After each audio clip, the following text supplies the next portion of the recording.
Vulnerability Unleashed: The Revolutionary Power of Embracing Your Authentic Self. Good morning, everyone. Thank you for being here today. I want to start by sharing something that transformed my understanding of strength, success, and what it truly means to lead with power. Recently, I had the extraordinary privilege of interviewing Anna White, a visionary whose work is revolutionizing how Black women professionals navigate success, self care, and authentic leadership. Anna isn't just changing conversations, she's changing lives. Her pioneering approach to vulnerability as strength has created ripples across industries, helping countless women break free from exhausting cycles of performative resilience. Her insights aren't just thought provoking, they're revolutionary, offering a radical alternative to everything we've been taught about power and success. We've all heard the conventional wisdom, haven't we? Work harder, never show weakness, be tougher than everyone else, never let them see you sway. These mantras echo through boardrooms, family gatherings, in our own internal dialogues. They're so deeply embedded in our cultural consciousness that we rarely question them. But what if everything we've been taught about strength is fundamentally, catastrophically wrong? What if our obsession with projecting invulnerability is actually undermining our potential for connection, innovation, and sustainable success? What if the path to true power lies not in appearing flawless, but in embracing our full, messy, authentic humanity? This isn't just a nice theory, it's the earth shaking truth that emerged from my conversations with Anna White and the remarkable women whose stories I'll share today. Their experiences reveal something profound. In a world that demands constant performance, the most revolutionary act is showing up as exactly who you are. Let me ask you something. How many of you have ever felt exhausted trying to maintain a perfect image? How many have swallowed your needs, hidden your struggles, or pushed through pain because you believed that's what strength required? If your hand is up, or even if it's not, but something inside you resonated, you're not alone. For generations, particularly in Black communities, strength has been defined by endurance, by the ability to weather storms without complaint, by putting everyone else's needs before your own.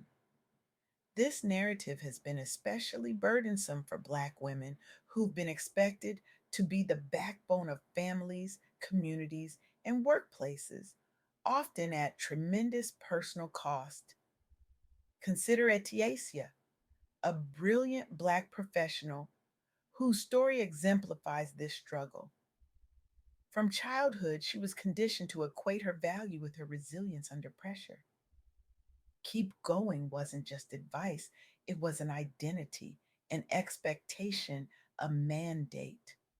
This mindset served her well until it didn't. Early in her career, Etiasia found herself burning out.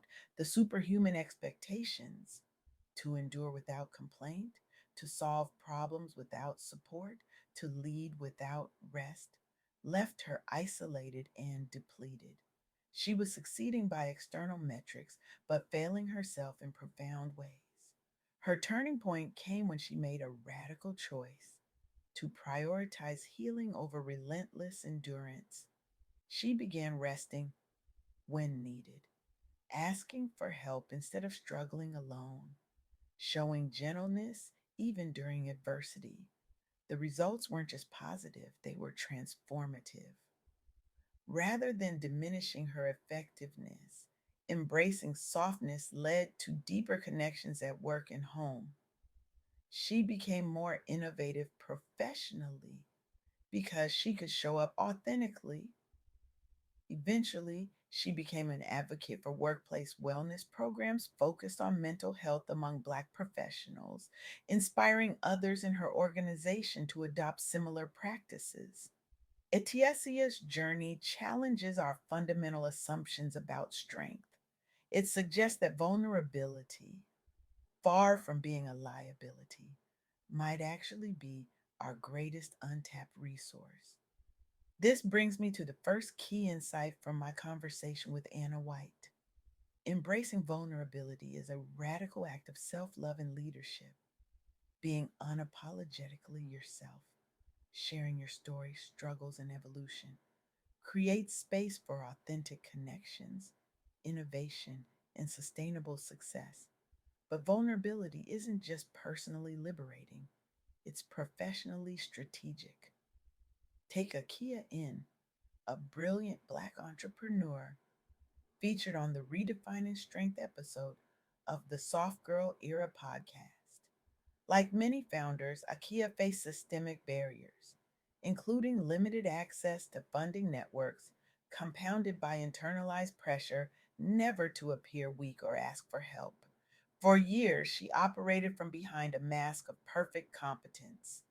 She believed showing any uncertainty would undermine her credibility, especially as a Black woman in predominantly white business spaces.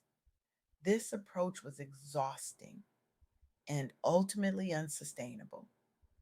After nearly burning out trying to do everything herself, following a difficult period that included divorce and temporary homelessness, Akia sought counseling.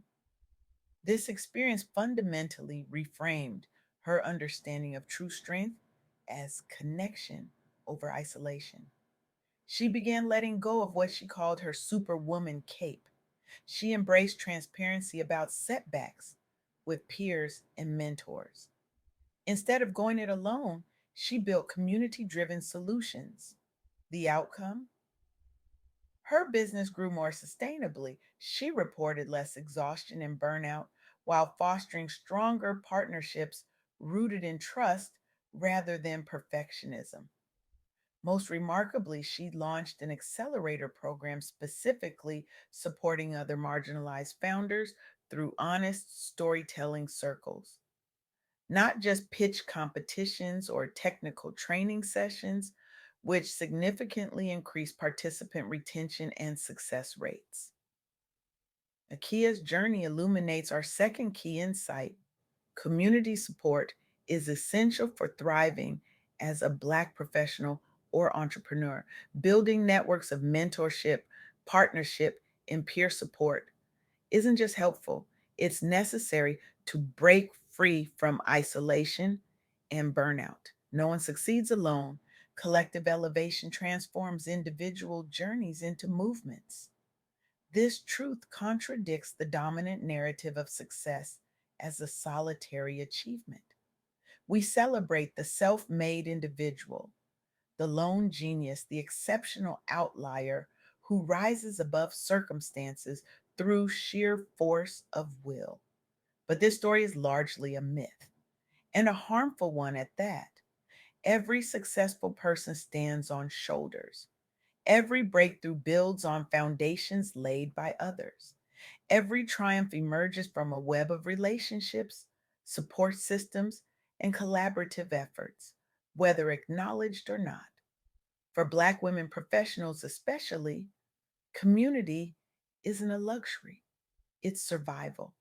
It's the difference between drowning in expectations and finding sustainable ways to thrive. Which brings us to Dolores McPherson, whose story powerfully illustrates our third key insight: prioritizing healing powers progress. Dolores, a leader in social entrepreneurship spaces, faced significant stigma around discussing personal hardships openly within professional circles. She worried that sharing too much would undermine her credibility, that vulnerability would be interpreted as weakness, that her personal struggles, including periods of divorce and homelessness, would overshadow her professional contributions. But rather than hiding these chapters of her story, Dolores made a bold choice. She reframed vulnerability into a strategic advantage. She publicly shared her full narrative, what she called her masterpiece, and work in progress, and encouraged others on her team and community panels to do the same. The results were profound. She fostered deeper trust among colleagues and stakeholders. She attracted new collaborators inspired by authenticity rather than polished perfection. Having experienced profound lows before achieving stability and success, including periods where happiness seemed unattainable, Dolores credits therapy and counseling with giving her the language and tools necessary not only to survive, but to thrive and lead authentically. Through open dialogue around lived experience, she grew her organization's impact footprint via partnerships that valued the whole person. Perhaps most significantly, she helped shift sectoral norms toward valuing lived expertise alongside formal qualifications, inspiring other leaders across industries. Dolores' experience highlights a fundamental truth: taking care of your mental health, honoring your need for rest, seeking counseling when needed. These aren't indulgences, they're acts of strength that challenge the myth that we must always be strong by enduring in silence. Your happiness matters as much as your hustle. This perspective represents a profound shift in how we conceptualize success. For too long, we've accepted the false dichotomy between achievement and well being, as though we must sacrifice one for the other. We've normalized burnout as the price of admission to leadership. We've celebrated exhaustion as a badge of honor. But what if this entire framework is backward? What if well being isn't an obstacle to achievement but its foundation? What if caring for ourselves isn't selfish but essential? Not just for our own sake, but for everyone who depends on us. The stories of Etiasia, Akia, and Dolores suggest a revolutionary possibility: that softness isn't weakness but power, that vulnerability isn't a liability but an asset, that community isn't a distraction from success but is prerequisite, that healing isn't indulgent but imperative. This isn't just feel good rhetoric, it's a practical, evidence based approach to sustainable success. When we prioritize authenticity over performance, connection over isolation, and well being over relentless productivity, we don't just feel better, we do better. We innovate more creatively, we collaborate more effectively, we lead more compassionately, we build more lasting impact. So I stand before you today with a challenge to shatter the armor you've been told to wear, a challenge to embrace the revolutionary power of your own vulnerability. Imagine what might happen if, starting today, you gave yourself permission to drop the mask. Not tomorrow, not when you've achieved that next goal or milestone, but right now in this moment. What relationships might deepen? What innovations might emerge?